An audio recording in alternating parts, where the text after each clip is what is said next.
Muy bien, buenas noches a todos. Buenas noches a esta conferencia del Consejo Nacional de Laicos, hoy miércoles 1 de mayo. Gracias por haber aceptado esta reprogramación que tuvimos que hacer el día de hoy. Le damos la bienvenida hoy al maestro Carlos Alberto Pérez Cuevas. Él nos va a compartir la charla que se llama En manos ciudadanas, elegir diputados y senadores y no solo los presidentes. Y quería tomarme aquí un pequeño tiempo para poder leer una pequeña síntesis biográfica del maestro Carlos Alberto Pérez.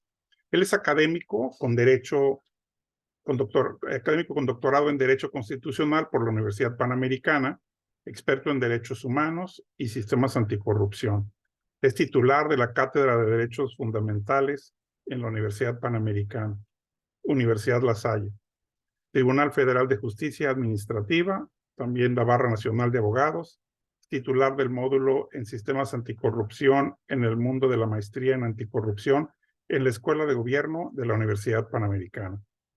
Fue director de la Escuela de Derecho de la Universidad Pontificia de México de 2016 a 2018 y es columnista en diversas publicaciones. Es maestro en Ciencias Jurídicas y maestro en Derecho Procesal Constitucional, máster internacional en Derechos Humanos. Ha cursado diversos talleres, cursos y seminarios en universidades norteamericanas y europeas, como George Washington University, Kennedy School of Government de la Universidad de Harvard, la Universidad de Salamanca y la Universidad de Castilla-La Mancha de España. Ha sido en 2 ocasiones becado y certificado en anticorrupción en la Academia Internacional de Anticorrupción, con sede en Luxemburgo, Viena, Austria, en 2015 y 2019. Fue regidor municipal y coordinador de la fracción edilicia, diputado local, presidente del Congreso del Estado de México, diputado federal, coordinador de la bancada federal y coordinador nacional de diputados locales. Fue presidente de la Fundación Miguel Estrada Iturbide y miembro del Consejo Directivo de la Fundación Rafael Preciado Hernández, miembro fundador y del Consejo Directivo de la Red de Acción Ética en la Política. Es integrante del Instituto Mexicano de Derecho Procesal Constitucional e invitado permanente de la Fundación Konrad Adenauer al encuentro de expertos en Derecho Constitucional del programa Estado de Derecho. Es vicepresidente mundial, presidente de la región América Latina de la Organización Mundial de Parlamentarios contra la Corrupción, la AGOPAC por sus siglas en inglés, y fue electo para un tercer periodo 2022-2023 en el Encuentro Mundial en Doha, Qatar. Es coordinador de análisis y revisión para la reforma de la Constitución y el marco normativo del Estado de México en el SECTE. Es director de la Escuela Libre de Gobierno, Integridad y Anticorrupción de la Universidad de Altos Estudios, la IUS. Le damos la bienvenida, maestro Carlos Alberto Pérez. Gracias por acompañarnos en esta sesión del Consejo Nacional de Laicos. De nuevamente, con este tema, en manos ciudadanas, elegir diputados y senadores y no solo presidente. Sea usted bienvenido y le dejamos los micrófonos para que usted pues nos dé su charla. Muchas gracias. La verdad que es un enorme gusto el poder hoy compartir con ustedes esta oportunidad de diálogo. Hemos actualizado ya el currículum en algunas cosas. Ya estamos concluyendo un segundo doctorado en temas de integridad, anticorrupción, compliance, etcétera. Y ya no presido el capítulo mexicano de GOPAC. Ahora presido solo vicepresido a nivel mundial y América hasta el año 2026. Y bueno, algunas otras ecuaciones ahora desde el análisis político, desde el análisis jurídico, desde la actividad académica prácticamente de lleno. Y pues es un tema muy importante. Yo había preparado una presentación, pero la realidad decidí hacerlo de manera directa para hacer esto más un diálogo, para tener elementos sustanciales de qué es el Congreso, cómo surge el Congreso, para qué está el Congreso, cuál es la división. Temas que seguramente en alguna parte muchos de ustedes tendrán, conocerán, algunos con mayor profundidad, algunos quizás no, pero vamos a transversalizar de alguna manera el por qué es importante saber que no solo se va a votar por presidente de la República, sino por el Congreso de la Unión, que en este caso es la Cámara de Senadores y la Cámara de los Diputados. Me gustaría empezar primero con un preámbulo de lo que estamos enfrentando, de la realidad que vamos a vivir. Estamos en las elecciones de 2024 en México, en un México muy convulso, en un México muy complicado, en una realidad social, económica, política, cultural muy compleja, pues donde tenemos algunas fallas gubernamentales, algunos temas que no habíamos visto, como el caso del ejército en tareas de ciudadanos que además, por prohibición constitucional en tiempos de paz, pues los militares no pueden estar en la actividad pública. Pero bueno, vamos a ver algunos elementos. Elecciones 2024 en México. ¿Por qué es importante votar y qué se elige? Primero, en un contexto transversal. Todo mundo sabemos, tenemos claro, pero todos reconfirmamos. Domingo 2 de junio, más de 90 millones de mexicanos van a poder elegir al nuevo presidente, en este caso, presidenta de la República o presidente de la República, dado que hay dos candidatas y un candidato, que de alguna manera están compitiendo por el margen más o menos de lo que ya conocemos como listado nominal, es decir, los que van a poder participar ronda los 90 millones de electores que podrán decidir tanto presidente de la República como cómo se integrarán las cámaras, pero además no son los únicos temas que están en juego. En ese 2 de junio, ya prácticamente a un poquito, pues menos de un mes, pues tenemos la realidad de que en el país vamos a encontrar pues elementos a votar más allá solo de presidente de la República, dado que también vamos a elegir Congreso. Congreso de la Unión y algunos otros congresos en los propios estados, donde la elección pues va a ser de alguna manera pues muy importante poder tener claro hacia dónde va toda esta realidad, ¿no?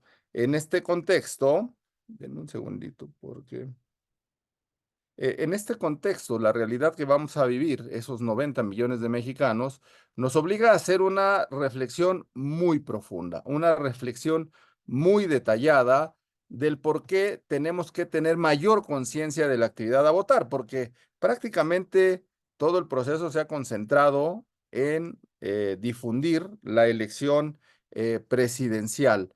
Sin embargo, esto no es lo único que nos va a regir y por lo tanto vamos a tener que saber cuál es la diferencia. Hay muchos mitos, hay mucho ruido, hay muchos contextos en el propio entorno y pues con eso tendremos la claridad de saber realmente qué decisión tomar. ¿Y a qué me refiero? Primero voy a hacer una cuestión transversal de estos aspectos como tal para poder entender esta realidad, esta dinámica y de alguna manera en este contexto pues tener un poquito de mayor claridad. Claridad en este contexto, claridad en estos elementos y de alguna manera poder sustentar nuestro voto este 2 de junio. Primero me gustaría que hiciéramos un recorrido por lo que significa el Congreso, por lo que significa y cómo está conformado este Congreso y que después pudiéramos tener un diálogo directo, un diálogo con oportunidad de ir construyendo pues lo que necesitamos saber, ¿no? En este caso, pues en esta jornada participarán las 32 entidades del país.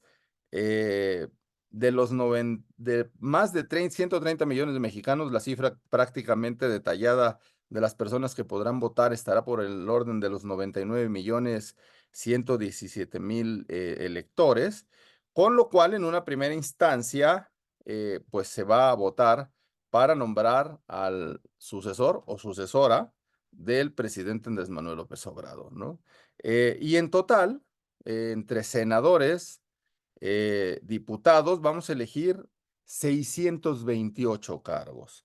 128 senadores de la República, 500 diputados, que más tardecito vamos a ver cómo se integran estos 128, cómo se integran estos 500, qué responsabilidades tienen, porque es muy importante tener en mente como un tema claro y sustancial el Congreso, por qué tenemos que votar en un aspecto indistintamente de por quién decidan en un momento claro y concreto a votar, pues que haya lo que los estadounidenses denominan el proceso de check and balances, pesos y contrapesos, y que podamos tomar determinaciones, al menos en los dos poderes que llegan por representación popular, pues que haya un equilibrio, que haya un balance, que haya esos pesos y esos contrapesos para que la realidad pues no se imponga. Si hubiese lo que algunos denominan carro completo, que un mismo partido político obtuviera tanto presidencia de la República como Congreso, entonces estaríamos frente a escenarios muy complejos porque dadas las mayorías podrían modificar la Constitución. De por sí hemos visto una serie de reformas sin ton, sin son, sin sentido, sin fundamento y que traen muchas complicaciones y un ataque frontal de manera directa al Poder Judicial. Poder Judicial no se elige por voto mayoritario, pero una de las propuestas del actual gobierno es que pueda elegirse a los jueces, lo cual tiene un contrasentido a nivel mundial, pero es una afectación grave que hay que tener en cuenta. Además de esos 628 cargos legislativos, pues está el del presidente de la República, pero además se elegirán gubernaturas muy importantes, entre ellas la jefatura de gobierno de la Ciudad de México, la ciudad capital. Habrá elecciones en congresos locales, habrá elecciones en ayuntamientos, en juntas municipales y en alcaldías, lo que denominamos nosotros como presidencias municipales. Yo no sé si ustedes tienen el dato, pero se van a elegir en este proceso del 2 de junio 19,000, escuchen bien, 19,000 cargos. 19,000 nuevos responsables, 19,000 nuevos legisladores, presidentes municipales, síndicos, regidores, gobernadores, jefe de gobierno, presidente de la República y por supuesto, pues legisladores federales, donde se van a concentrar los aspectos de las elecciones locales, pues estarán en Chiapas, en la Ciudad de México, en Guanajuato, Jalisco, Morelos, nos falta Puebla, Tabasco, Veracruz y Yucatán, que digamos son los estados donde habrá elección también para gubernaturas y en ese caso pues podemos tener ya claramente el escenario nacional. Entonces no solo se elige presidente de la República, con 19,000 cargos elegimos autoridades en los tres órdenes y en los tres niveles de gobierno, en el federal, en el estatal y por supuesto en el municipal. Y en el caso del Congreso, bueno, pues la creación de leyes y algunos otros aspectos que vamos a tener que dilucidar, que analizar y que resolver. Entonces voy a iniciar con un breve recorrido muy claro, general, sustancial, sobre qué es el Congreso, cómo está sustentado, cómo funciona, cuáles son sus realidades y luego unos breves comentarios sobre la importancia de votar este 2 de junio, no solo por presidente de la República y cargos en los ejecutivos locales, sino también pensar en el Congreso de la Unión, en el Congreso Federal, senadores y diputados federales, y en el caso también de los propios congresos locales. Bajo esta tesitura, lo que tenemos es, de alguna manera, que saber es cómo está integrado el Congreso de la Unión. ¿Qué es el Congreso de la Unión? Pero antes de poder entrar a algunas de estas dinámicas, yo lo que quiero es recordar y un poquito clarificar de una manera mucho más sencilla, mucho más asequible, cómo estamos constituidos como país. Y lo primero que tenemos es cuál es la forma de gobierno de México. Y México, la propia Constitución, los propios preceptos legales establecen que es una república y en el más amplio concepto de lo que significa, porque los romanos hablaban de la denominación de republicum, republicum, res publica, lo que significa la cosa pública, ¿no? Y en este caso, la Constitución establece que somos una república que tiene al menos tres elementos sustanciales que denomina que es democrática, representativa, federal, y en algunos otros elementos que también se establecen que es laica y es popular con un concepto de laicismo mal entendido, mal expresado por las autoridades, porque el concepto laico, si bien es cierto, tiene que ver el concepto de la separación iglesias-estados, el concepto normativo y el concepto sustancial de laico, pues es que cada quien a lo suyo, lo religioso al mundo espiritual, sin dejar que del lado que los propios ministros de culto y los propios religiosos puedan también expresar conforme a sus derechos constitucionales de libertad lo que piensen, lo que crean y lo que consideren pertinente, pero dada la propia realidad que hemos vivido en México, pues hay más que un ambiente laico, vivimos un ambiente antirreligioso y anticlerical, porque en el concepto incluso de las naciones más liberales, el concepto laico se entiende como que el Estado no se mete con la religión por supuesto tampoco con el Estado, pero trabajan en coordinación en diversos aspectos. No se mete para bien ni para mal. Y si en algunos aspectos, como en algunas naciones, existe esa posibilidad de que eh, las instituciones religiosas puedan participar y colaborar con el Estado, como en temas de educación, como en temas de salud, como en temas de desarrollo social o algunos otros, porque existen países que eso lo tienen perfectamente claro, pues esto es transversal, es para todos los ámbitos religiosos. Como en el caso nuestro, pues no hay un Estado laico, hay un Estado que aplica el laicismo, es decir, un Estado militante que pues quiere controlar y quiere someter. Pero bueno, esos son los elementos: democrática, representativa, federal, laica y popular, integrada por 31 estados, que les denominamos estados libres y soberanos, y una Ciudad de México, antes denominada Distrito Federal, que es donde se asientan los poderes, que es la capital del país, y con lo cual tenemos 32 entidades federativas. No quiero dejar de lado, pero a la Ciudad de México, que tiene un régimen particular propio, pues no se le puede considerar un estado como tal porque no tiene el orden de gobierno municipal, aun cuando tiene alcaldes y tiene concejales, pues no tiene síndicos, no tiene regidores, no tiene gobernador, no tiene autonomía del manejo de la hacienda municipal como tal, y bueno, pues se deriva en otro contexto. Pero bueno, eso es materia de otro tema. Solo no lo quiero dejar pasar para que quede un poquito más claro. Y a su vez esos 31 estados están divididos por municipios como la célula base de organización política. Y bueno, pues ahí tenemos todo este proceso. Luego somos un sistema que está planteado en un concepto de división de poderes, donde existe un supremo poder de la federación, pero que estamos hablando de una manera transversal, de una manera general, que está integrado por los tres poderes que conocemos, como poder legislativo, como el poder ejecutivo, como el poder judicial. A grandes rasgos, lo que en general nos han transmitido es que el poder legislativo hace leyes, que el poder ejecutivo las ejecuta o las realiza o conforme a las leyes gobierna, y que el poder judicial pues dirime las controversias en este aspecto. La realidad es que sin profundizar ni ahondar mucho en ello, es importante decir, y por eso es uno de los elementos a votar en el próximo proceso del 2 de junio por el Congreso de la Unión, por senadores y diputados federales, porque los tres poderes o la división clásica que conocemos de tres poderes, que fue instituida por el barón de Montesquieu y que, bueno, ha permeado en la doctrina y ahora en los sistemas como en el nuestro, pues está establecido.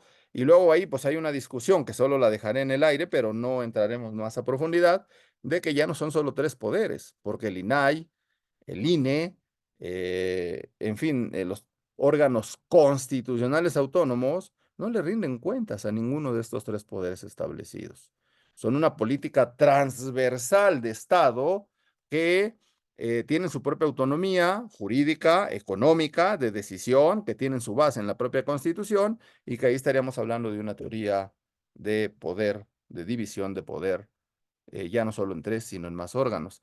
Porque además este es un tema que sí quiero rescatar. Yo recalco mucho esto en mis alumnos de los diversos grados y niveles de la materia del derecho, porque la propia Constitución establece que eh, es uno solo el poder de la Unión.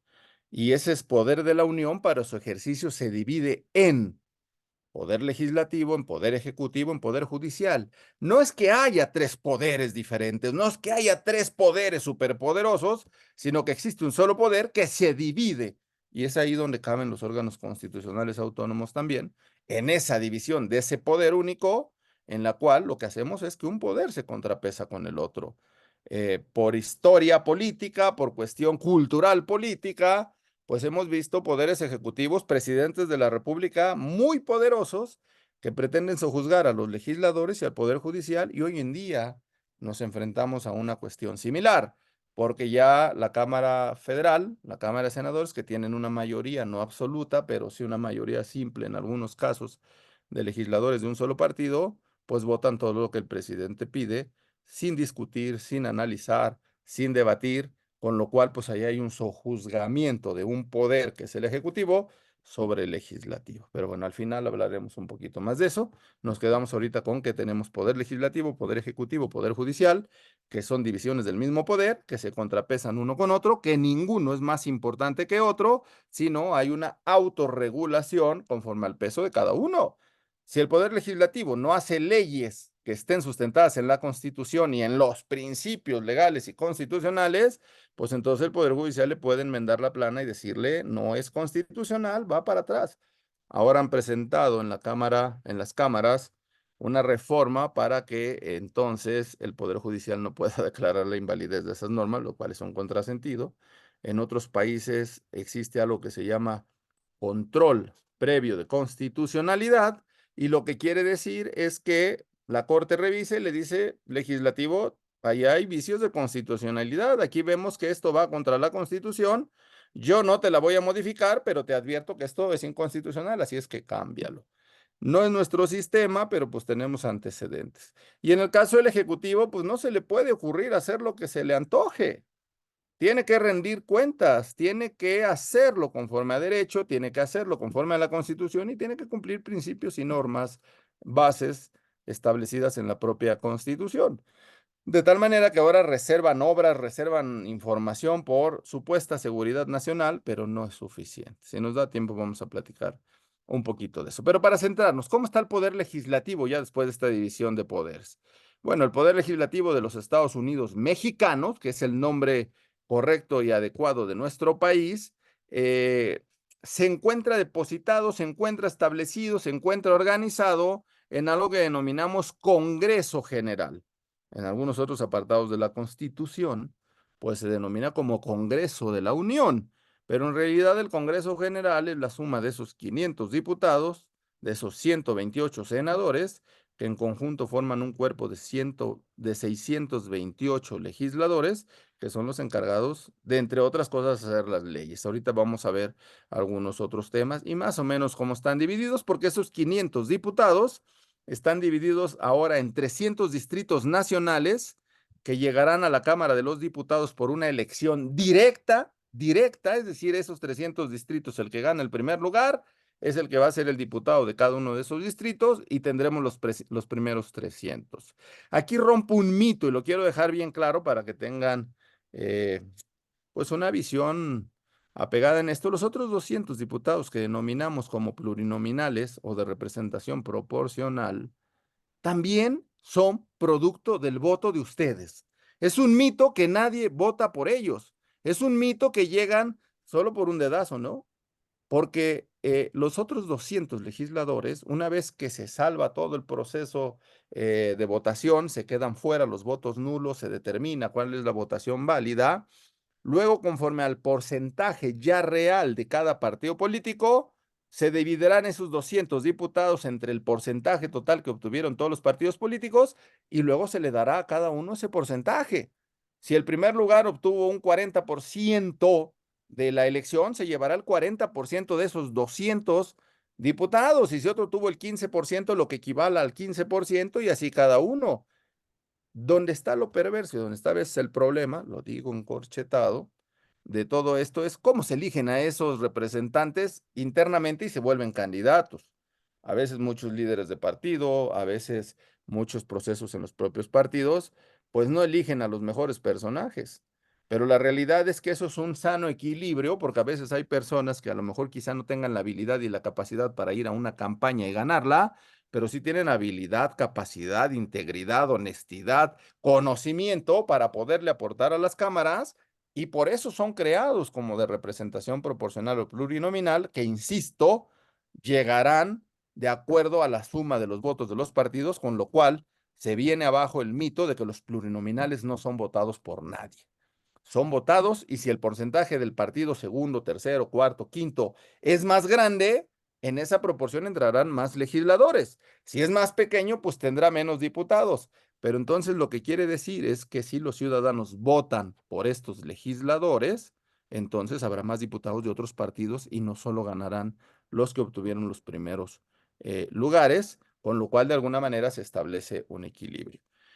En el caso de la elección de los senadores es un poquito más complejo y lo digo a grandes rasgos. Si hay dudas, me van comentando sobre la marcha, y si no, al final, cuando empecemos el diálogo. Estos 128 senadores entran de tres formas concretas.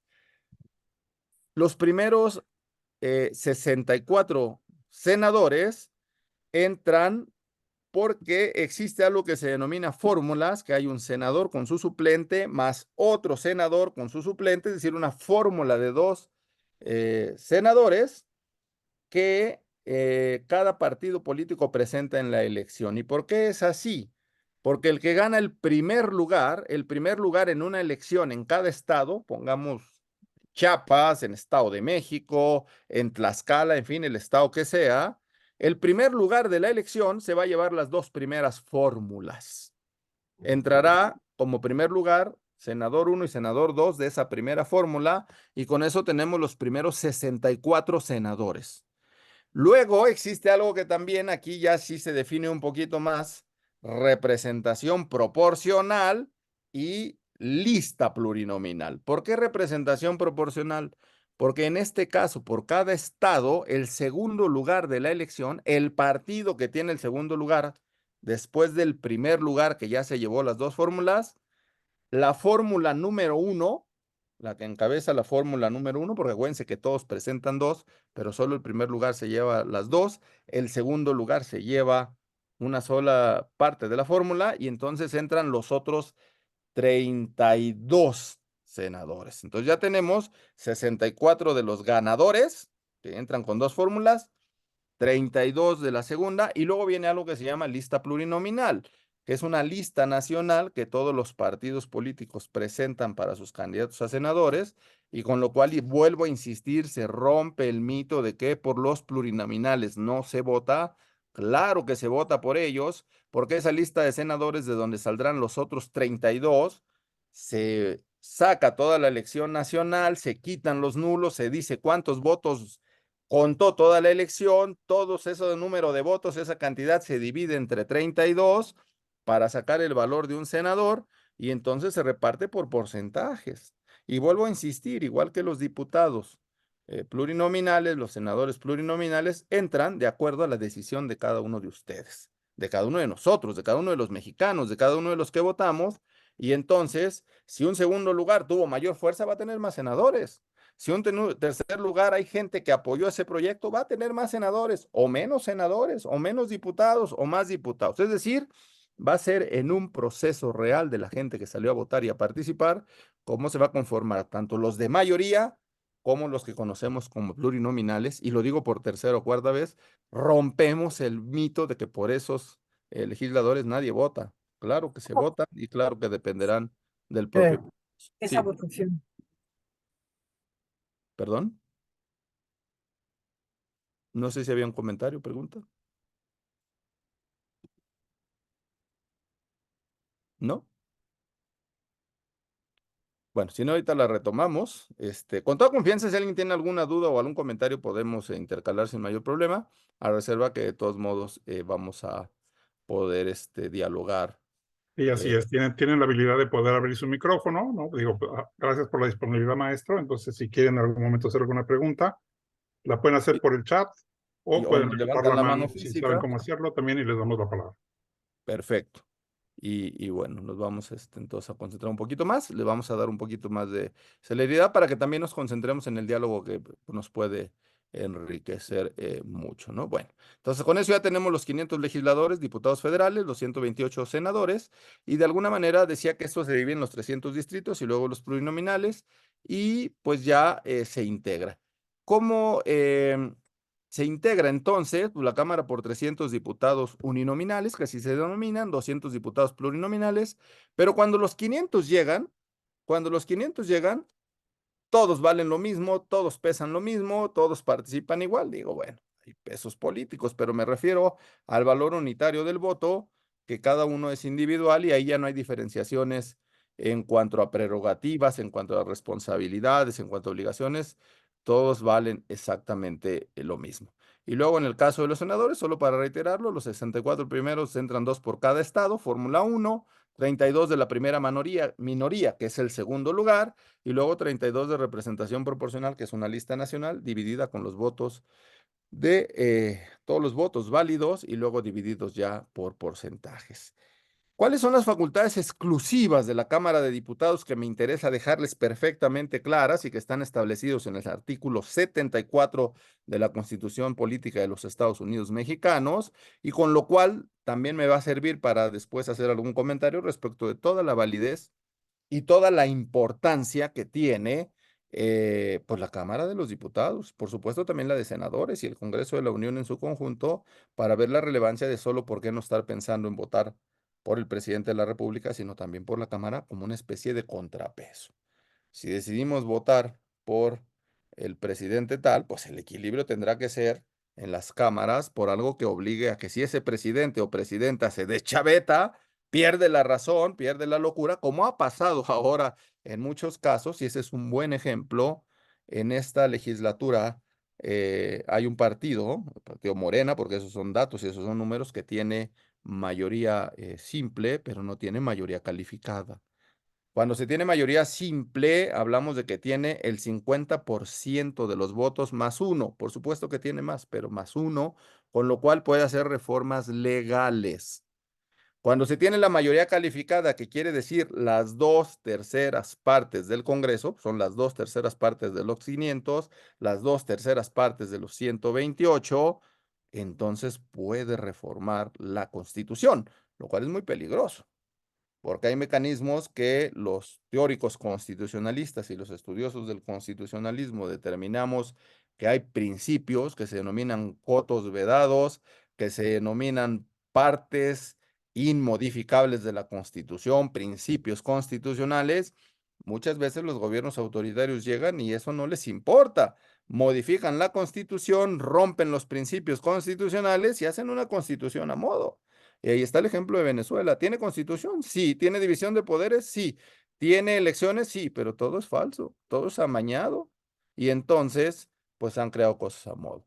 Bueno, estas facultades que establece el artículo 74 de la Constitución Política de los Estados Unidos Mexicanos hablan del primer aspecto, de es aprobar el presupuesto tanto de ingresos como de egresos de la Federación. Pero esto es un tema importantísimo, es un tema de vital importancia, porque entonces es la Cámara la que puede regular el contrapeso y decirle al Ejecutivo y por supuesto a los otros poderes, esto es lo que debes de gastar en esta forma, estos son los rubros más importantes y no solo una ocurrencia o decisión de una sola persona en el Poder Ejecutivo.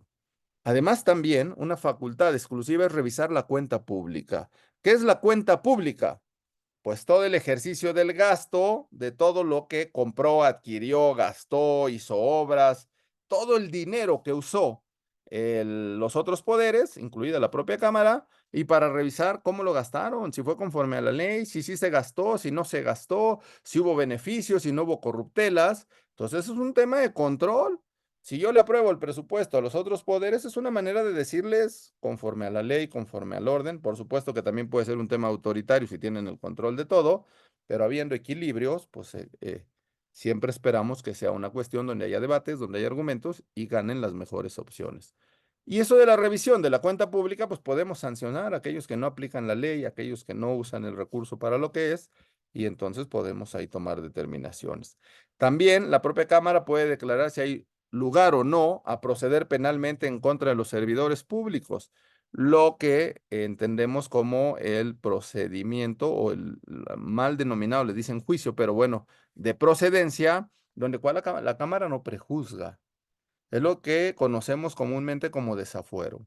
Y eso solo opera en el orden penal. Si alguien está sujeto a una cuestión penal, entonces le pide a ese legislador, gobernador, a quien tenga fuero, se inicia el procedimiento de desafuero, se le quita el fuero, pero no se determina que es responsable, sino solo se le quita el fuero para que se presente ante la autoridad judicial, penal, y se defienda. Si no tiene mayor problema y su juicio no avanzó más, pues regresa a su cargo. Si es sancionado penalmente, pues tendrá que purgar una pena, una sanción, pero esto es diferente a lo que conocemos como el proceso de sanción que se llama juicio político. Eso es otra cosa. El juicio político sí es un procedimiento de sanción disciplinaria a los servidores públicos que gozan de fuero, que el término correcto es inmunidad ¿no? Inmunidad constitucional en el Parlamento para poder hablar y expresar las ideas. En el otro caso, para que las autoridades que tengan fuero no puedan ser acusadas de cualquier cosa, pero tampoco es una patente de corso. Tampoco es una posibilidad de hacer lo que se les antoje. Entonces, también en este caso se nombra a los consejeros electorales federales, se participa en el proceso en el caso de los senadores, de los propios ministros de la Corte, jueces, etcétera. Además, también es facultad exclusiva analizar la política exterior y aprobar los tratados internacionales, como en el caso del Senado. Si el presidente no va solo, hay una serie de mecanismos, hay una serie de elementos que nos permiten trabajar en conjunto, ¿no? También se ratifican los nombramientos de fiscal general de la República, de embajadores y cónsules, con lo cual, pues el Congreso determina, les había dicho, designar a los ministros de la Suprema Corte de Justicia. Aquí no me voy a detener mucho, nada más es un poco cómo está organizado, pero donde se toman las decisiones, que es el mayor valor, tanto en la Cámara de Senadores como en la Cámara de los Diputados, hablamos de lo que denominamos el Pleno. La sesión del pleno es donde participa el total, donde para que haya quórum, que es el nombre correcto para decir que la sesión tenga validez, es que exista el 50% más un voto, no el 51%, el 50% más uno. Es decir, de 500 diputados, asistiendo 251, 250 la mitad más uno, 251, la sesión es válida, la sesión arranca, la sesión tiene plena validez. Y en el caso de los senadores, de los 128, habiendo 65 senadores, ¿no? 64 la mitad, más un voto, 65, las decisiones son válidas. En ambos casos están organizados por comisiones y comités, que es la forma de trabajar de los legisladores, los grupos parlamentarios, que tienen su denominación y tienen sus propias formas de trabajo, prerrogativas y demás. Y luego son dos órganos importantes que vale la pena saber a grandes rasgos. Uno que se denomina mesa directiva, que es donde está el presidente de la Cámara de Diputados, que es donde está el presidente de la Cámara de Senadores, vicepresidentes, secretarios y vocales. Y bajo ese tenor, pues la mesa directiva es como el rostro hacia afuera, tanto de la Cámara de Diputados como la Cámara de Senadores. Y el titular de la Cámara de Diputados, pues es el titular del Poder Legislativo, que participa a su vez con el presidente de la República como titular del Ejecutivo y del ministro presidente de la Corte como titular de la propia Corte. Ese es el rostro hacia afuera, mesa directiva, quien es que se encarga de llevar a cabo las sesiones del Pleno. Luego existe algo que se llama Junta de Coordinación Política, que hace tiempo se llamaba Gran Comisión, porque como están organizados en comisiones, pues la Gran Comisión era la comisión sota, la Gran Comisión, donde estaban los líderes parlamentarios y por supuesto el presidente de esa comisión. Ahora se ha llamado Junta de Coordinación Política. Se llamaba Gran Comisión cuando un partido tenía el control de todo y pues prácticamente era el que estaba al frente de todas esas cosas.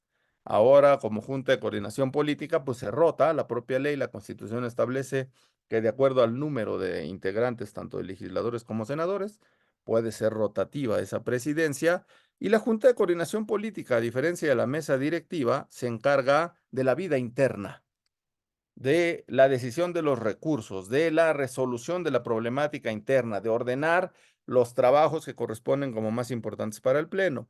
Y luego cuando estos dos órganos internos, mesa directiva o junta de coordinación política, sesionan cada determinado tiempo de manera conjunta, entonces se denomina el órgano conferencia para la dirección y programación de los trabajos legislativos. Por separado, la mesa directiva es el rostro externo. Por separado, la Junta de Coordinación Política es el cuerpo interno y de la organización y resolución de toda la problemática, administración, recursos, etcétera. Y la conferencia de ambas para poder ordenar el trabajo legislativo. Cuando se reúne este pleno de 500 diputados, entonces forman comisiones. A grandes rasgos solo les diré que serán comisiones legislativas, jurisdiccionales, de control evaluatorio y todas las que se ordenen ahí. Las legislativas que se denominan también ordinarias, pues son de todos los temas que a ustedes se les ocurran. Solo citaré algunas, pero son todos los temas que se les ocurre que en los que están organizados: pesca, medio ambiente, la Comisión de Gobernación, la Comisión de Puntos Constitucionales, la Comisión de Derechos Humanos, la Comisión de Justicia, es decir, todos aquellos temas en los cuales el país está dividido por temas de estudio e interés, y luego las no ordinarias que se crean para generar dinámicas concretas, como la de la búsqueda de los 43, como los grupos de amistad y las comisiones que tienen que ver con países y relaciones en otros contextos, y luego las jurisdiccionales, que serán las que en su momento puedan implementar lo que se denomina como juicio político. Las de control evaluatorio, ¿no? Las que se crean para revisar algunos de los cargos o propuestas o elementos que se darán y al final de cuentas todas las que en la Junta de Coordinación Política, que luego subirá al Pleno, pueda poder aprobar, ¿no? Em, Me parece que es importante saber que en el caso de las actividades o atribuciones de la mesa directiva, pues le corresponderá llevar el orden del día, desahogar las sesiones, que los parlamentarios eh, puedan hacer uso de la tribuna, en fin, etcétera, ¿no?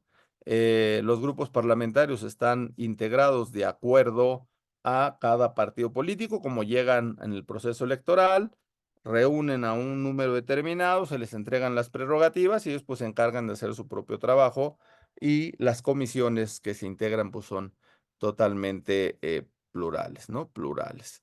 En el caso de la Junta de Coordinación Política me quedaría agregar que además de aprobar los anteproyectos, analizar los informes de ejecución de gasto del presupuesto, de proponer al Pleno la integración de comisiones, del orden del día, del trabajo, pues todo prácticamente es un aspecto interno, porque además asignan recursos, contratan personal, se encargan de revisar a la estructura interna, le rinden cuentas directamente esto que se denomina pues Junta de Coordinación Política. Y luego las comisiones, que son ordinarias, especiales o de investigación, pues integran cada una de las actividades. Les había mencionado algunas, pero pues no sé, en algunos casos puede haber hasta más de 50 comisiones de distintos términos en los cuales se termina asuntos fronterizos, norte, sur, indígenas, migrantes, fortalecimiento al federalismo, ganadería, desarrollo urbano,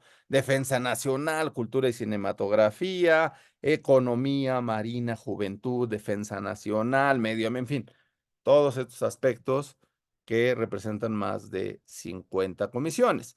Y luego hay algunas que también son de investigación cuando se les determinan algunos elementos importantes.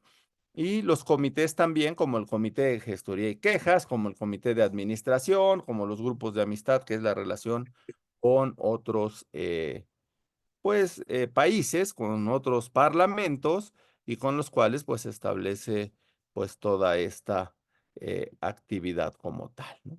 En ese sentido, me parece que nos quedaría prácticamente solo para ver quiénes son los que pueden ser esos 500 diputados, quiénes son los que pueden ser esos 128 integrantes, pues solo para recordar que para ser diputado establece el artículo 55 de la Constitución Política de los Estados Unidos Mexicanos, que se requiere ser ciudadano mexicano por nacimiento en el ejercicio de sus derechos, tener 21 años cumplidos al día de la elección, ser originario del estado en el que se haga la elección o vecino de con él residencia efectiva, no estar en servicio activo en el Ejército Federal, no ser ministro de culto religioso y no estar comprendido en alguna de las incapacidades que señala el artículo 59, que prácticamente son no haber sido sancionado, no ser extranjero, en fin, algunas de estas cosas. Y en el caso de los senadores, igual ser ciudadanos por nacimiento, tener 25 años como mínimo cumplidos al día de la elección, ser originario del estado que se haga la elección, no estar en servicio activo en el Ejército Federal, no ser titular de alguno de los órganos a los que la Constitución pues, otorga autonomía, lo que denominamos como órganos constitucionales autónomos, tampoco ser ministro de culto y no estar comprendido en alguna de las capacidades que señala el artículo 59. Bueno, todo esto ya está cubierto, todo esto ya está resuelto, ya están los 500 candidatos a diputados federales y los 128 candidatos a senadores. Todos debieron ya de haber reunido ese contexto de organización y de pues ya prácticamente reunir los requisitos para ser candidatos. Hablamos de que tendrán independencia e inmunidad, porque pues independencia para poder trabajar como un poder autónomo, pero inmunidad para poder expresar las ideas que corresponda sin que sean amenazados por ese aspecto. Eh, Estos senadores y diputados sesionarán en sesiones ordinarias, extraordinarias, secretas, permanentes. Las ordinarias son las que están establecidos en el propio calendario. ¿Cuál es ese calendario? Pues acaba justo de terminar el día de ayer, uno de los periodos ordinarios, el segundo, el que está establecido entre el 1 de febrero al 30 de abril, y el otro periodo, cuando ahora ya tengamos ya la elección resuelta, pues será del 1 de septiembre al 15 de diciembre, salvo cuando hay cambio de presidente, que será, como en este caso, en que el periodo puede alargarse hasta el 31 de diciembre. Pero el arranque será a partir del 1, ya con una nueva legislatura, ya ese 1 de septiembre de 2024, tendremos integrados a los 128 senadores y a los 500 diputados, ¿no? Y en ese sentido, pues vamos a tener ahí una gran oportunidad de ver cómo estará establecido el Congreso para el futuro, ¿no? Vale la pena decir y un poquito recalcar lo que les había comentado respecto de lo que establece como quórum, que para sesionar se requiere ese 50% más uno y que también es la misma cantidad que se requiere de 50% más un voto para aprobar las leyes. Es decir, ahí hay un tema que, por ejemplo, ahorita como está conformado el Congreso, que tiene el 50% más un voto, un solo partido político y sus aliados, pues pueden sacar las reformas legales. No pueden sacar las reformas constitucionales porque requieren las 2/3 partes. Y las 2/3 partes, pues, se constituye el propio Congreso para reformas constitucionales. Y en ese contexto, ese proceso legislativo del cual tendrá cuando ya estén organizados, pues puede definir qué sucede con la República. Puede ser un freno para evitar si hubiese algún presidente autoritario, controlador o presidenta, para ponerle freno. Ahorita lo que ya nos ha tocado vivir con una serie de disparates jurídicos, de locuras políticas, es que de alguna manera lo que le ha metido freno al Ejecutivo es que no tiene de todas, al menos en la reforma constitucional, no tiene todo el control. Entonces, lo más deseable en un proceso como tal, pues es que los legisladores sean un verdadero contrapeso y no una comparsa, no unos títeres del presidente de la República o en alguno de los otros poderes, ¿no? Porque bajo esa circunstancia, entonces hablamos de esa república democrática, de esa república que tiene equilibrios, que tiene pesos y contrapesos y que entonces tiene un valor como tal. Porque acuérdense que en el caso de las reformas, lo que técnicamente se denomina que se pueden derogar leyes, es decir, anular parcialmente, que se pueden abrogar, anularlas totalmente, que se pueden abolir, que incluso es quitar hasta instituciones, pero también se pueden crear. Y entonces, como les decía, en el caso de Venezuela, pues se puede seguir diciendo que tenemos leyes, constitución, elecciones, pero todo verdaderamente amañado, todo controlado y todo bajo un contexto que pues no permite tener una base. Para irme centrando prácticamente al cierre, ya más o menos tenemos como unos 45 o 50 minutos, me parece que tenemos lo más transversal, haría algunos comentarios ya para cerrar la relevancia de esto y me gustaría, ya veo algunas manos levantadas, que pudiéramos iniciar un diálogo desde tanto como ustedes observan el proceso, desde cómo lo observo yo en materia técnica legislativa, técnica jurídica, política y un poco en la realidad de las propias instituciones. Nos estamos jugando en el país la vida democrática de México. Y esto está siendo así porque indistintamente de colores, de partidos y demás, no es sano para ninguna democracia que exista el control, visión, operación de una sola persona o de un solo grupo político o de un solo partido que controle todo. Requerimos que haya debates, requerimos que haya argumentos, requerimos que haya contrapesos, requerimos que si por gusto, que si por ignorancia, que si por error o por decisión política alguna autoridad pierde la razón y empieza a hacer locuras, pues el otro poder cumpla su función y le haga contrapeso. Con todo el dolor de su corazón, señor presidente, lo que usted hizo es inconstitucional, la Corte le dará palo. Señor presidente, lo que usted está determinando en el manejo de los recursos es ilegal, es inclusive corrupto o demás, pues lo podemos sancionar. Es decir, existe un principio en materia constitucional y administrativo que es base del derecho administrativo y de las autoridades, que se llama principio de legalidad. Y ese principio de legalidad, los juristas le decimos que es un principio ambivalente, que tiene dos caras, que tiene dos rostros, uno para los ciudadanos y otro para las autoridades. La cara que tiene para los ciudadanos la hemos escuchado como lo que coloquialmente se dice, lo no prohibido está permitido. Que ya luego cuando le hacemos un análisis más detallado, si revisamos todo eso de lo no prohibido está permitido, pues si hay prohibiciones legales de no matar, no robar, no, en fin, se llaman delitos. Pero también hay faltas administrativas que no podemos realizar porque tendremos una sanción. Y también hay cuestiones en el orden civil que están perfectamente establecidos en el orden mercantil y, en fin, en cada materia laboral y demás. Entonces el mundo de ese supuesto derecho de lo no prohibido está permitido es chiquito. Si quitamos todo lo que está prohibido, es muy poquito lo que no está prohibido. Pero bueno, lo conocemos como libertades. Pero en el caso de las autoridades, el principio se invierte totalmente, 180 grados. Se vuelve una prohibición. Y le dice a la autoridad, solo estás en posibilidad de hacer lo que la ley te faculta. Contrario a los ciudadanos, dicen, y la ley no dice nada. Ah, lo puedes hacer. Servidor público, oye, la ley no dice nada, quiere decir que está prohibido. No lo puedes hacer. Para que tú puedas realizar algo, la ley, la constitución, una norma tiene que decir el servidor fulano de tal, de denominación fulana, puede hacer A, B, C, D. Nada de lo que esté fuera de ahí. Si no está establecido, es una prohibición. Y entonces, pues ese es el elemento.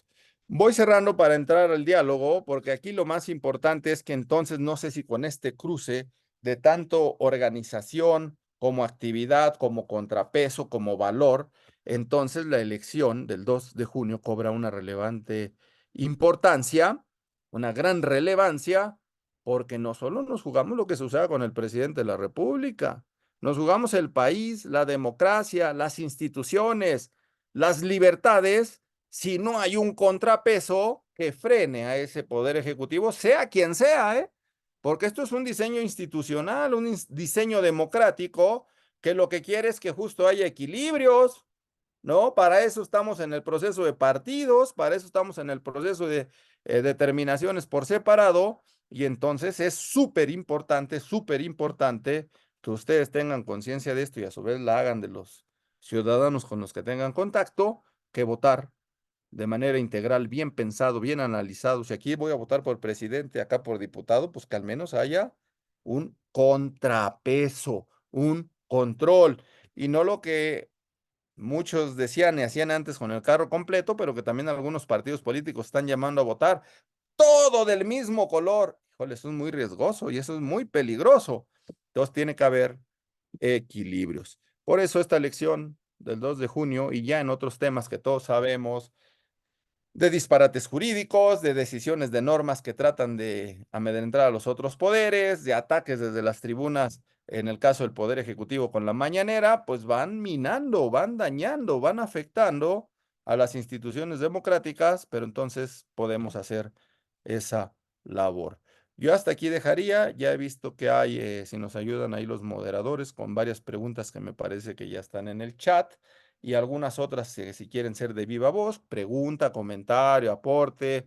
Me parece que podemos enriquecer esta visión, esta charla que me permitía hacerla así, no tan formal, aunque he sido formal en la presentación, pero no en las láminas y en estas cosas, para que podamos tener una claridad mayor de lo que implica esta elección, una claridad mayor de lo que implican el Congreso como tal, la forma de llegar, la organización y entonces el valor importantísimo que tiene el Congreso de la Unión en esta elección.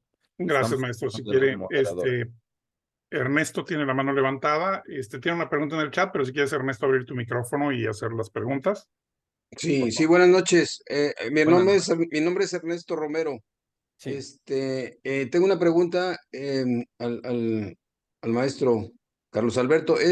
Los plurinominales obviamente no aparecen en la boleta, esto es cierto, ¿verdad? Entonces, No, sí aparecen en la boleta, pero aparecen en la parte de atrás de la boleta.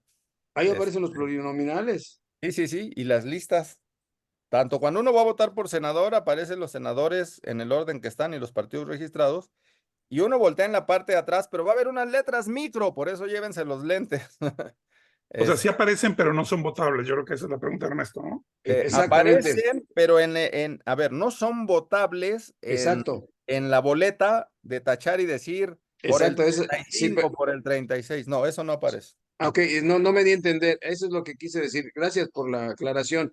O sea, Ujú. no tachamos en la boleta directamente a ellos, ¿verdad? No, no los tachamos directamente, pero de la suma de todos los votos que van para el Ajá, senador que gana o diputado que gana del partido que gana, sí, toda esa votación se va a ir a una bolsa final, se va a ujú, sacar el complemento por decir algo. sí, Los siguientes a repartir son 200 diputados plurinominales, 200. correcto. Digamos que la votación de todos los diputados fue, voy a decir una cifra al aire, ¿no? 60 millones de votos, ¿no? El total, Ujú. ya de lo válido. Tendríamos que dividir 60 millones de votos. A ver, los que son muy buenos para los números o los que pueden sacar la calculadora, ayúdenmelo para hacer esto muy dinámico. 600 millones de votos entre 200, ¿cuánto da?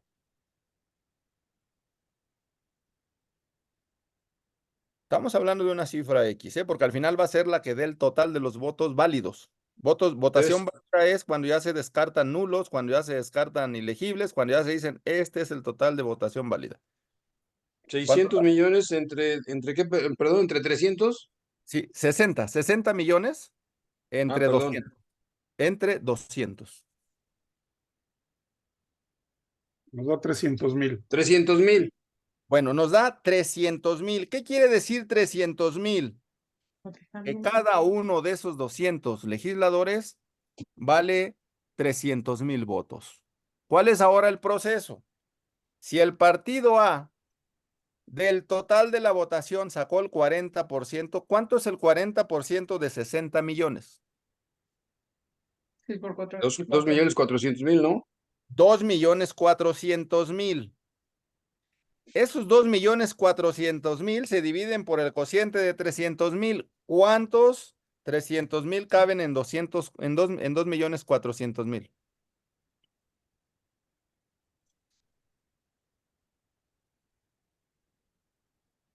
Ya tenemos a todos aquí El arrastrando. 8. 12, No, el, son do- el 8, son 12, 8. ¿Más o menos cuántos? ¿8? 8. 8. Bueno, ese 40%, ese total de votación del 40%, Ah, bueno, el 40% serían 24 millones, ¿no? bueno, de 60 millones serían 24 millones. Entonces, ¿cuántos de 300,000 caben en 40 millones? 80. 80. Bueno, 80.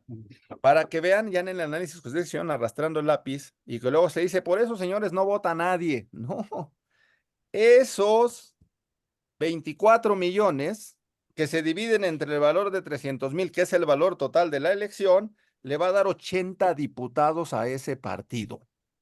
Y luego en subsecuente, si el siguiente partido sacó el 30, pues dividimos esos 300,000 entre esos 30. Si luego el siguiente partido sacó hasta que el que supera 3,5, porque hasta ese tiene. Pero el que tuvo 3,5% de la votación a lo mejor tuvo 1, 2, 3, 5, pero juega. Entonces, ¿qué quiere decir? Que nuestro voto sí vale para los plurinominales, que nuestro voto sí va a decir quién va a tener la mayoría y quién no, de los de mayoría y de los plurinominales. Por eso es muy importante para mí que a ustedes les quede muy claro esto, porque como nos han dicho que por los plurinominales no vota nadie, que esos nada más llegan así de cuates, pues no le ponemos cuidado. Y si a lo mejor lo que queremos que el mayor porcentaje a lo mejor lo tenga, pues en una primera medida es el partido que ganó la elección, pero a lo mejor entonces no nos dividimos y hacemos el esfuerzo y decimos quien convenga que más diputados tenga, pues es el segundo lugar o el tercer lugar, y entonces, pues también ahí hay otro criterio que nos puede normar por quién votar para diputados de mayoría y para senadores de mayoría. Con eso rompemos el mito, lo vuelvo a decir, de que por los plurinominales no vota nadie y agregamos un nuevo conocimiento para todos ustedes, que su voto sí va a pesar por también estos plurinominales, porque a lo mejor no son 80, a lo mejor son 100, a lo mejor son 40, a lo mejor 30, pero esos son los números suficientes que pueda tener el partido A o el B para poder tener reforma legal o para poder tener reforma constitucional, con lo cual, pues es importantísimo al menos votar con la conciencia de que todo va a ser una integral y que mi voto sí va a valer, para que alguien gane en mayoría, pero para que alguien también tenga más en representación proporcional. Muchas gracias. Gracias. Tenemos unas preguntas de Eduardo Lagunes. Eduardo, no sé si las quieras hacer en voz alta o quieres que los veamos. ¿Cómo nos dices?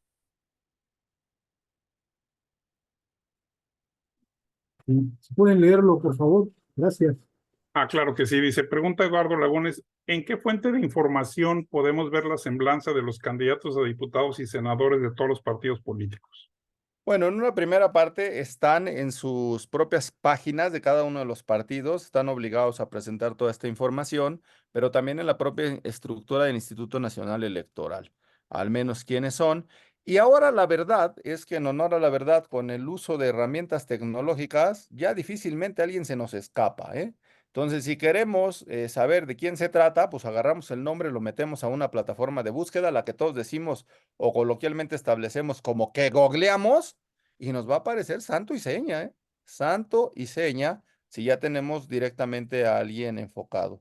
Porque luego también estas plataformas donde suben toda la información, pues son muy engorrosas, es un gran canal de temas, si uno les encuentra o no. Pero hoy en día de cualquier persona uno pone el nombre, luego hagan el ejercicio incluso con su propio nombre y se van a llevar sorpresas, ¿no? Sobre todo los que tienen actividad mediática, los que usan redes sociales, los que manejan información digital. Ahora los buscadores son tan potentes que inmediatamente nos referirán. Y en el caso de los personajes públicos, pues nos referirán cuestiones positivas y negativas.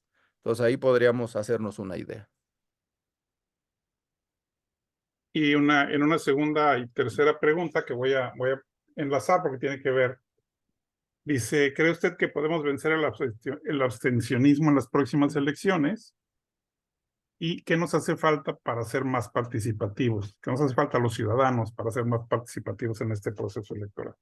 Entonces, uno, Bueno, vencer el abstencionismo y el otro es el ujú. ser más participativo. Bueno, el caso del abstencionismo, pues siempre ha sido un fantasma que ronda, porque inclusive hoy es en un tema más complejo. Hace algunos años el abstencionismo era de, pues no vamos a votar, no tenemos interés, no nos gusta, no queremos, punto. Y entonces era un determinado número de gentes que, pues, por X o Y, a lo mejor sí querían participar, pero ese día desde los que van a misa, desde los que tuvieron un compromiso, desde los que no están en su ciudad o tuvieron la vacación o fuera, y ya no se les dio, o estuvieron en casa y dijeron al ratito vamos y ya no van. Es decir, una cuestión circunstancial. Hoy en día también nos enfrentamos a un fenómeno mucho más complejo. El de que hay un grupo muy grande de gente que dice también no votando es una forma de decir que no estamos de acuerdo. Y entonces eso es un tema mucho más complejo porque de alguna manera es un abstencionismo premeditado, pensado en decir yo no quiero participar. Nadie me convence, no veo necesidad. Y muchas veces también esto tiene que ver, ustedes díganme también su experiencia ahora con esto que hemos visto, pero con falta de información, con falta de conocimiento profundo. Si yo creo que por los plurinominales no vota nadie y lo puso el presidente del partido fulano, que en primera instancia sí lo puso, pero que va a depender que llegue de si yo voto o no por ese partido, entonces me la tomo en serio y digo, caray, que yo puedo influir que tengan menos o más. Y entonces ya es un proceso de conocimiento donde participo. Si yo, como bien han preguntado aquí, busco y veo quién es, uy, pues este candidato ha sido de lo peor, lo acusan de que se robó esto, lo acusan que su casa afecta. Les pongo un ejemplo muy claro que me platicó mi amigo Rodolfo Luis Vigo, exministro de la Corte Suprema de Argentina, de cómo era su proceso para elegir jueces. Fíjense, dicen que un día llegó un señor que quería ser juez, quería subir. Y resulta que tenía varias acusaciones de que tenía varias esposas. Cuando el proceso argentino es, pues la validez del derecho es una sola persona, lo demás está fuera de la norma. Entonces le dijeron, oiga, usted tiene estos procesos, usted no puede ser juez. Y entonces la persona se inconformó y les dijo, no, yo no les permito que ustedes se metan en mi vida privada. Ustedes no deciden si yo tengo 3, 4, 5, 6, 10 señoras, lo que mi cartera me permita o lo que a mi gusto me diga. Y fíjense el análisis tan profundo. Le dice el Consejo de Jueces, No, no, no, no, no, nosotros no nos estamos metiendo con que si usted tiene 5, 6 o más señoras y las puede mantener. Nosotros nos estamos metiendo en el cuidado de esta institución, porque si usted le ha mentido a su primera señora y a las otras 5, ¿qué nos garantiza que usted no nos mienta en las sentencias? ¿Qué nos garantiza que usted no mienta en el trabajo al que está obligado a cumplir? No, usted haga con su vida lo que quiera y esa es su vida privada, pero en una institución hay un estándar mínimo a cumplir, que si usted se forma de una manera allá, pues aquí va a ser similar, no es que usted se quite o se ponga un saco y diga, acá soy así, acá soy asá, no, es la misma persona. Esto lo traslado en esa anécdota que me platicaba mi amigo Rodolfo Luis Vigo a esta realidad. Entonces, si vemos que el señor miente, si vemos que a alguien le acusan de robo, si vemos que alguien está acusado ahora con temas que ya no les permiten ser candidatos como violencia familiar, no cumplimiento de alimentos, o alguien ha sido acusado incluso de corrupción o de otras cuestiones, pues ya tenemos elementos para normar nuestro criterio.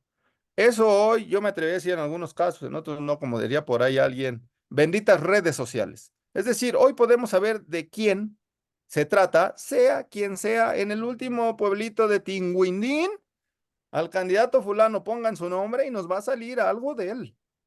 Y entonces vamos a poder normar nuestro criterio. Entonces, hoy en día, en el que las redes se han vuelto una plataforma enorme de acceso muy sencillo, pues podemos saber en segundos de quién estamos hablando, qué se dice, y bueno, normar criterio. También hay cosas que se dicen que son posverdades, que no son realidades, pero si ya son muchas en diversos momentos por distintas personas, pues nos darán señales, señales para tomar decisiones. Y para el caso de la segunda, que era, ¿cómo le podríamos hacer? Hijo, es que es un tema de mucha participación. Por ejemplo, hoy que el país está polarizado, hay quien dice que las decisiones de ciertos legisladores y del propio el presidente de la República es lo correcto. Hay quien sí cree y dicen, oigan, el presidente dice que ya no hay corrupción y no la hay. Yo diría, pues bastaría la pena entrar a sus páginas y luego vemos con información del mismo gobierno cómo hay cosas que nos dicen todo lo contrario o que nos dicen vivimos en paz. Aquí hay gente de todo el país. Díganme si estamos en paz, díganme si estamos en tranquilidad, díganme si podemos salir a la calle como si nada, como antes lo hacíamos. Hoy hasta salir a carretera de un estado a otro es un tema ya de por lo menos ir con la presión de inseguridad. Acaban de secuestrar unos días a un obispo, pero nos hemos enterado que también han parado a candidatos y a empresarios. Es decir, ya, bueno, sacaron unos encapuchados en la gira de una de las candidatas presidenciales, Claudia Sheinbaum, donde se encontró unos encapuchados, ¿no? Entonces, una cosa es lo que se dice y lo que se pretende modificar en la percepción y otra es lo que vivimos en la realidad todos los días, ¿no? Entonces, me parece que también lo que nos ayudaría en un grupo como este, donde todos estamos buscando tener más información, más conocimiento, pues es sencillo. Pero sitúense con la gente que recibe la pensión de adulto mayor, que además le ayudan al chico que no estudia y que además le dan una parte, pues mucha de esa gente no quiere que este gobierno se vaya, mucha gente de esa no quiere cambiar, mucha gente ha tomado la decisión y cree que está en lo correcto, entonces es un fenómeno complejo, pero me parece que ayuda mucho a acercar la información y que la gente trate de darse cuenta cómo son las cosas, ¿no? Otra pregunta, perdón. Sí, Adelante. Este, hace rato usted mencionó de pues tantas arbitrariedades jurídicas o tantas propuestas que se han enviado al Congreso. Aparte de que nosotros, aparte de votar y de convencer a la gente que vaya a votar, ¿cómo nos podemos proteger pues ante esas arbitrariedades que provienen del Ejecutivo? Porque incluso ya están modificando, ya mandaron una propuesta para modificar el amparo, la ley de amparo. Entonces, ¿qué otra manera habría de que nosotros como ciudadanos normales o simples ciudadanos, nos podamos proteger ante una arbitrariedad, de estas pues que se han dado constantemente, nuestro? bueno, pues en este momento hacer uso de las instituciones que sí valen. Nos guste o no, la Corte ahora es un contrapeso para gran beneficio de esta democracia y de estos aspectos normativos en este momento. Estamos en una lucha de fuerza, de poder, de control, de tratar de golpear a la Corte para disminuirla. Y en eso radica el haber hecho esa reforma. pero la Corte todavía la puede declarar inválida y la va a declarar inválida, no porque yo tenga bola de cristal, sino porque es inconstitucional, porque no tiene una razón de ser. Ahora los legisladores dicen, no voy a permitir que la Corte diga que hay algo que se denomina en términos técnicos efecto erga omnes, que lo que significa es eh, validez general de la sentencia, que fíjense qué contrasentido, tiene muchos años y esto se acaba de resolver hace poco. Pero en el amparo mexicano, que es un medio de garantizar que la Constitución se aplique, ¿no? Que la autoridad no nos imponga, sino que cumpla requisitos, la sentencia al final solo amparaba a aquel que presentaba la sentencia en lo individual. En cualquier sistema normativo del mundo eso es una contradicción. Así sea una sola persona, si yo digo que el apartado tal de la Constitución o de la ley es inconstitucional, pues es inconstitucional para todo, no solo para una persona. Y entonces, ¿qué tiene que hacer la Corte? Declarar eso que se denomina efecto erga omnes, es decir, darle validez general. ¿Por qué? Pues es que si yo encontré que es una cucaracha, es cucaracha. Si yo encontré que es un grillo, es un grillo. Y no le puedo cambiar de denominación. Entonces, si yo declaré una inconstitucionalidad, lo mismo va a ser para este señor que interpuso el amparo que para los 130 millones de posibles amparos que pueda haber si eso les afecta. Entonces, pero, ¿qué podemos hacer? Por ejemplo, ahora con el tema de las pensiones y con el propio tema de esto, acercarse a los abogados que ya estén trabajando en esto. Si les afecta directamente el tema de lo que ahora será con las pensiones y con las afores y con todos estos aspectos, pues presentar los instrumentos jurídicos mientras haya otro órgano que le hace contrapeso al Ejecutivo y que lo va a echar abajo. Es decir, no llevarnos con el cuento mediático y de, pues también muchos medios de comunicación que llevan agua a su molino, que una vez hecha la reforma, pues ya casi estamos en indefensión. No, por fortuna todavía hay legisladores que van a presentar recursos. Yo digo que si hay abogados que lo quieren hacer, lo hagan, que si hay ciudadanos que se sienten afectados, busquen el mecanismo y también, y de alguna manera presionemos, presionemos. Pero eso va a ser un enorme riesgo, y aprovecho la pregunta para decirlo. Imagínense que en la siguiente elección un solo partido obtenga las 2/3 partes que requiere para sacar, pues reforma la Constitución y la pone como se le antoje y entonces así no hay poder humano que modifique como lo que sucede en, eh, en Venezuela. Ayúdenme a hacer el ejercicio. ¿Cuánto es las 2/3 partes de 500? Las 2/3 partes de 500. Ujú. A ver, permíteme. Las 2/3 partes de 500. Y luego si alguien más también quiere hacer las 2/3 partes. 333.3. 333.3, por ahí de los 334. Si un partido obtiene 334, 335 y de ahí para arriba ese número de diputados, se acabó. Reforma la Constitución. ¿Esa es la mayoría calificada, perdón? Esa es la mayoría calificada, las 2/3. Pero ahora hay una maña en el propio articulado de la Constitución que dice en el proceso de reforma que serán las 2/3 partes de los legisladores presentes. Presentes. Eso es un gran riesgo, porque si hay quórum ni validez de la sesión con 251, el 33, las 2/3 partes de 251 son como 133, 134 legisladores, pues con ese poquito que del total se vuelve un veintitantos por ciento, podrían reformar la Constitución. Hasta hoy en día eso no se da, pues porque las contrapartes y las contrafuerzas ahí están y no dejan de ir. Pero si amañadamente solo fueran 251, con las 2/3 partes de eso reforman la Constitución. El precepto constitucional debiese de decir las 2/3 partes del total, o sea, de los 500. Pero bueno, imagínense ya para números reales el que tenga los 234, 35, pues reforma la Constitución y nos metemos en problema. ¿Cuánto es las 2/3 partes de 128?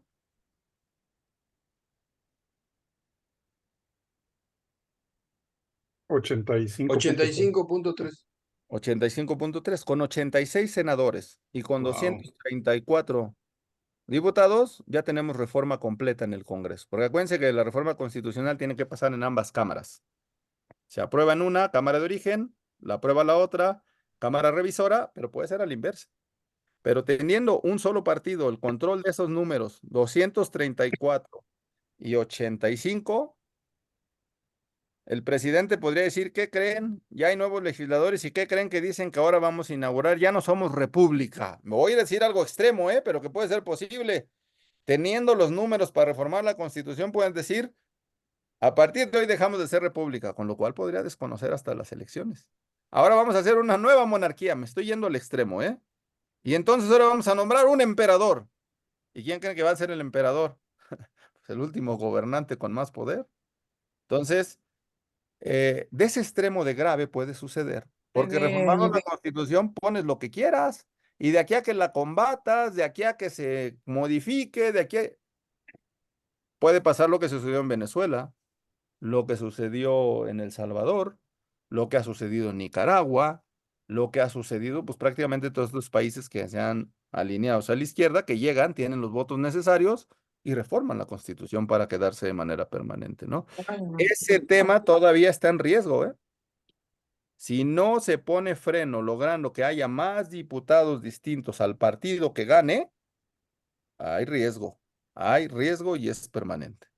También hay otro riesgo, maestro, de que próximamente va a salir un ministro de la Suprema Corte de Justicia y bueno, pues puede suceder lo que sucedió hace poco, de que el presidente nombró a una persona, bueno, un ministro afín pues, a su partido, porque pues así es la triste realidad. Entonces, ese también es otro de los riesgos que estamos corriendo, ¿verdad? Efectivamente. Si logramos que haya más legisladores de oposición que hagan contrapeso, por lo menos el proceso es más agravado y no la tiene tan fácil.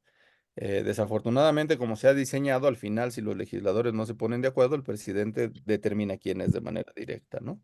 Pero sí, justo eso puede pasar. Y bueno, no les importa que sea un ministro brillante, les importa que sea un ministro que brille, pero conforme a sus decisiones, ¿no? Entonces es un Así tema es, exactamente también muy complejo. Por muy eso es delicado. más importante votar, ¿no? Así es, muchas gracias. No, con mucho gusto. No sé si hubiese más comentarios, preguntas o inclusive alguna visión que tengan que nos quieran compartir. Y digo, maestro, yo por ejemplo lo que veo es que indudablemente Morena va a seguir teniendo una mayoría en el Senado y en la Cámara de Diputados, ¿verdad? Pues mucho va a depender esto, qué nivel de mayoría y hasta dónde de lo que todavía podamos hacer en este mes. En Sí. este mes, de que de alguna manera decir, bueno, si ya empezamos a observar que esto está como muy equilibrado a una fuerza, en este caso hablamos de números concretos, Morena, pues entonces lo ideal es que el contrapeso sea de las fuerzas que no son aliadas a Morena. ¿Para qué? Para garantizar la república, ¿eh? Ahorita no es solo un tema de filias y fobias.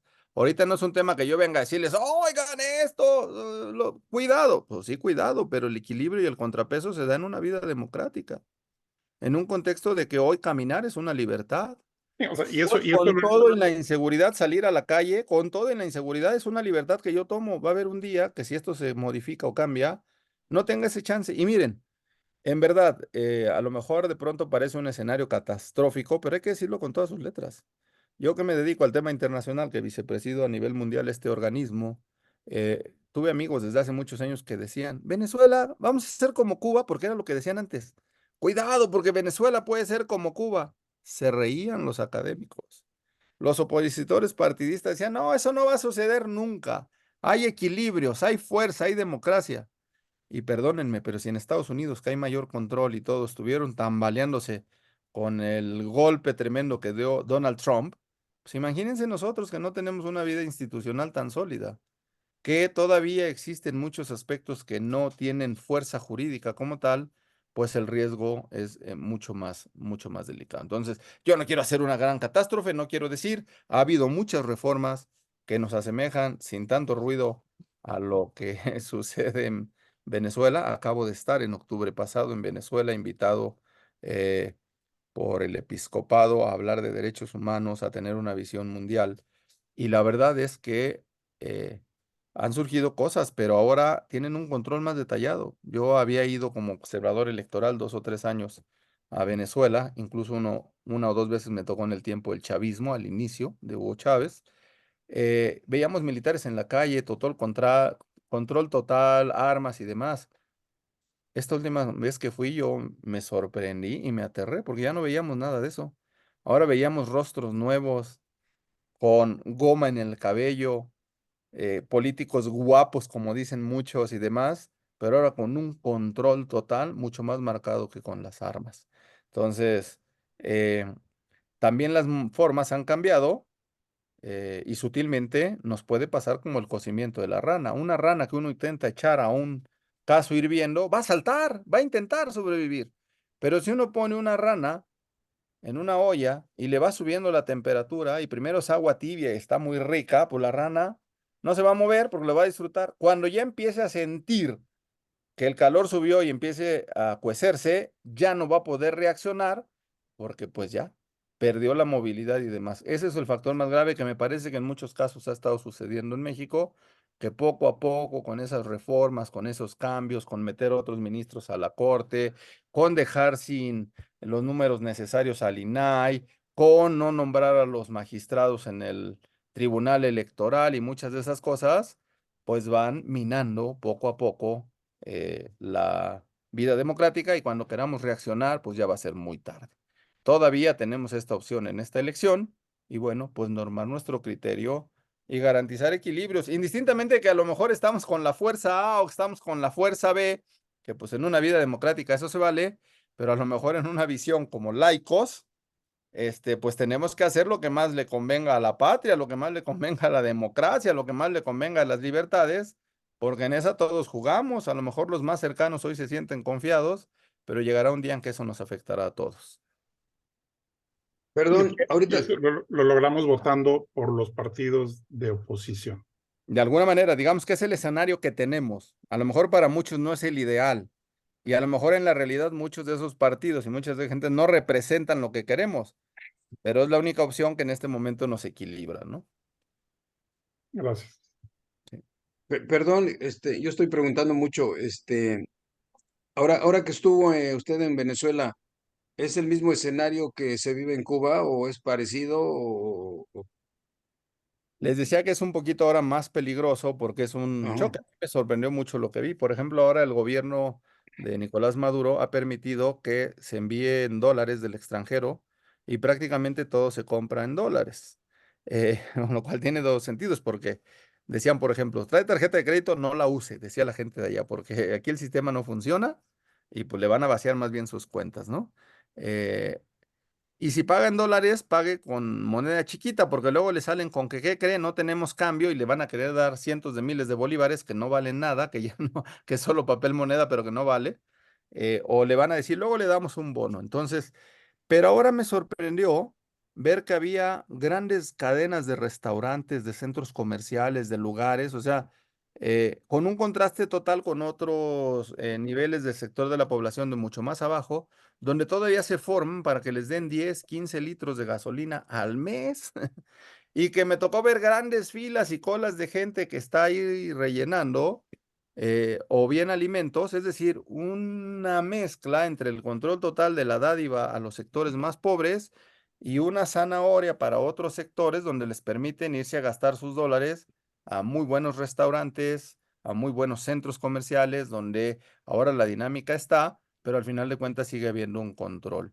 Hagan de cuenta que ahora los candidatos son estilo Peña Nieto o son muy populares como cualquier otro, pero ya no son militares.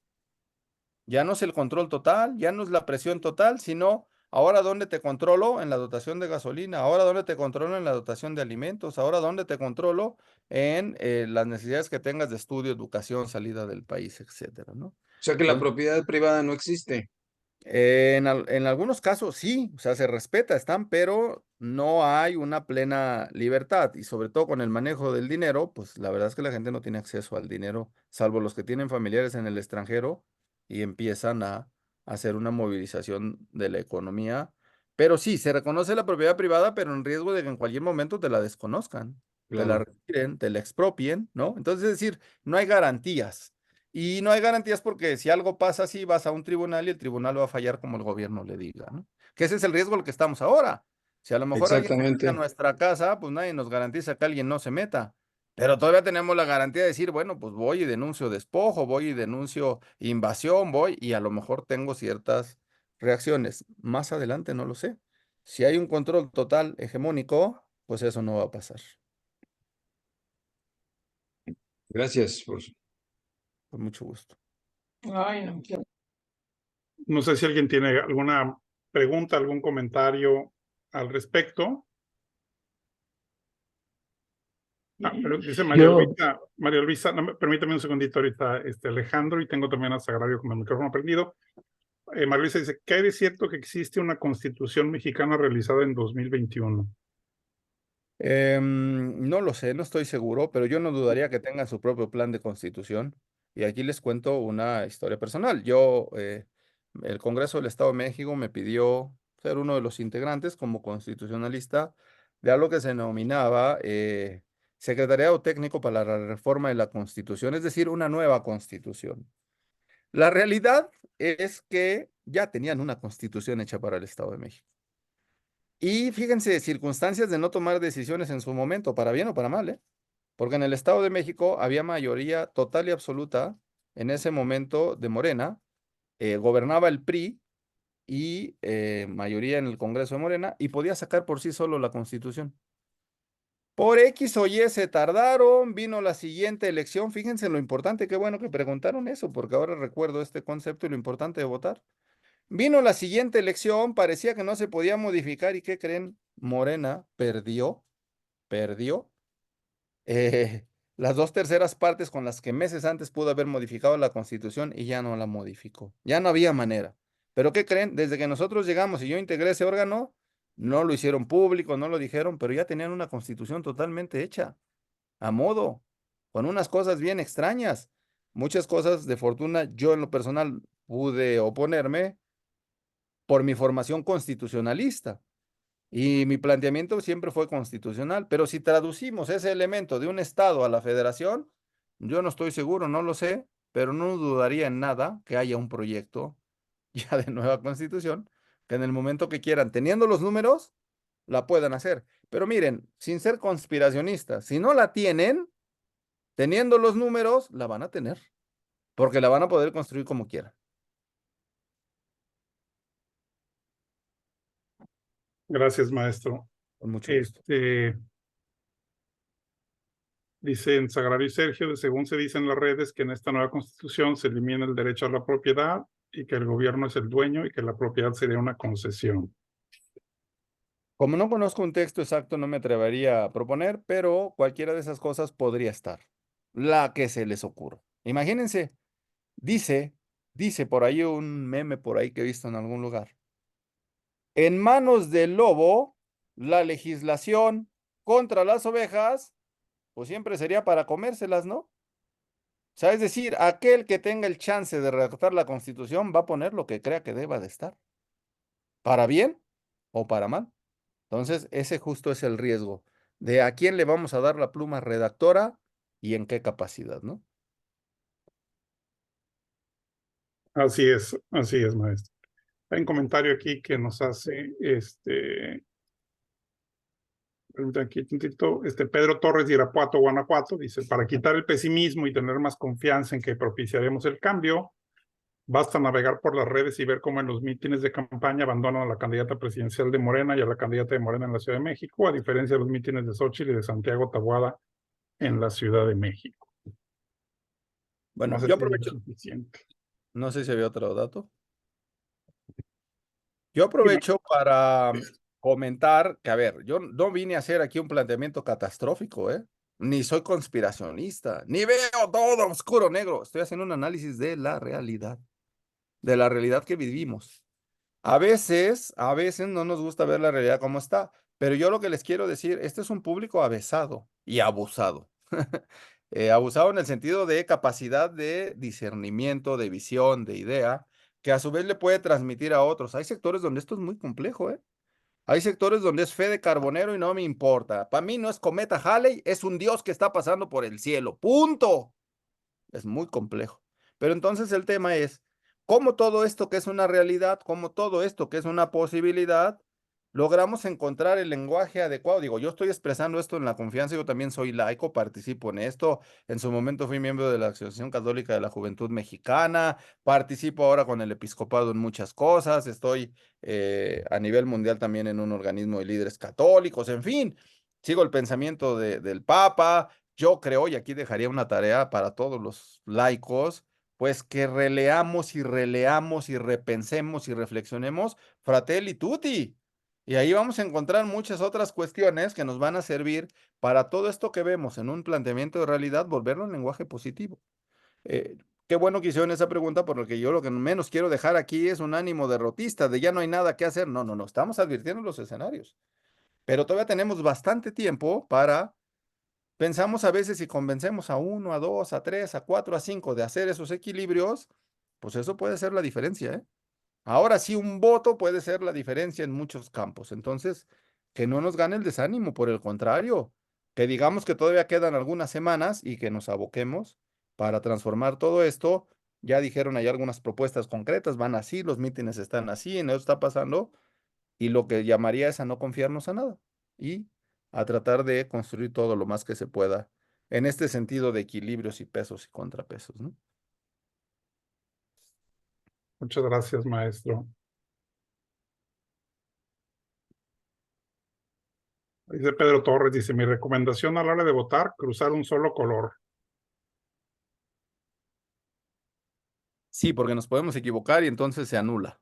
Si logras votar en varios colores, por ejemplo, coalición, PAN, PRI, PRD, donde le pongas de cualquiera de esos tres o los tres, vale. Si la otra coalición, cualquiera de los tres, cuatro, vale. Pero si te equivocas por algún error que no dé, pues se anula. Entonces lo mejor es, vale una, dos taches o tres sobre los mismos. Mejor uno y listo, ¿no? Ujú. Totalmente de acuerdo. Perfecto, gracias, maestro. No sé, una última pregunta, comentario que alguien quiera hacer. Perdón, ¿tachar un solo partido se refiere?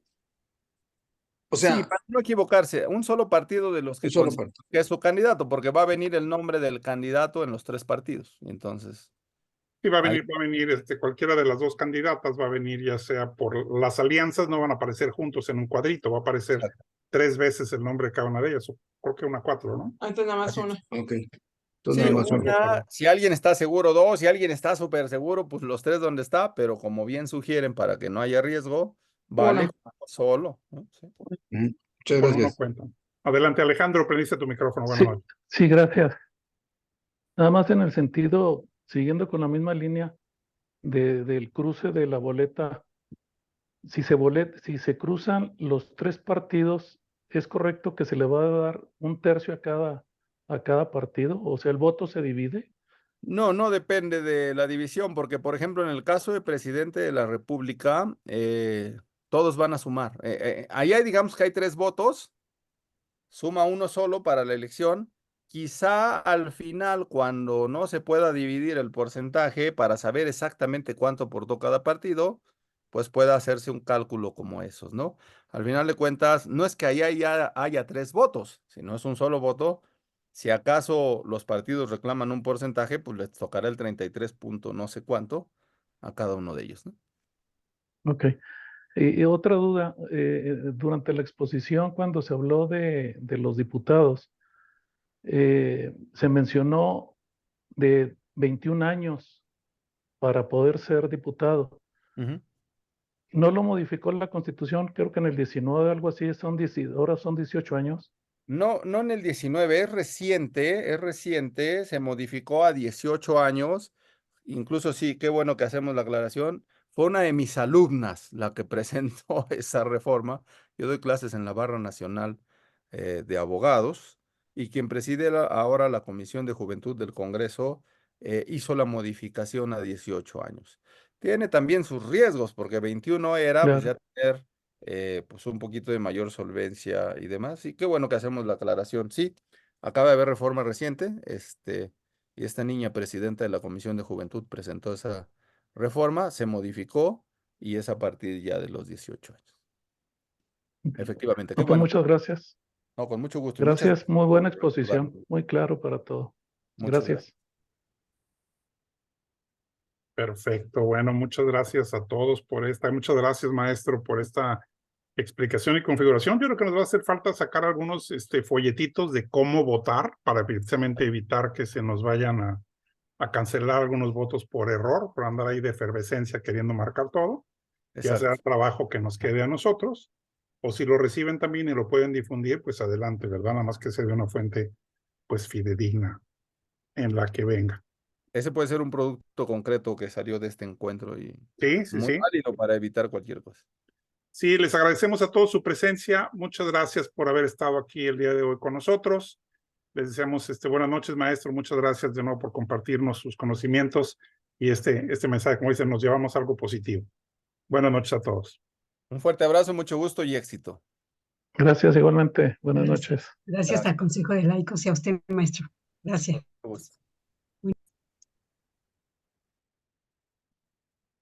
Buenas noches a todos. Buenas noches.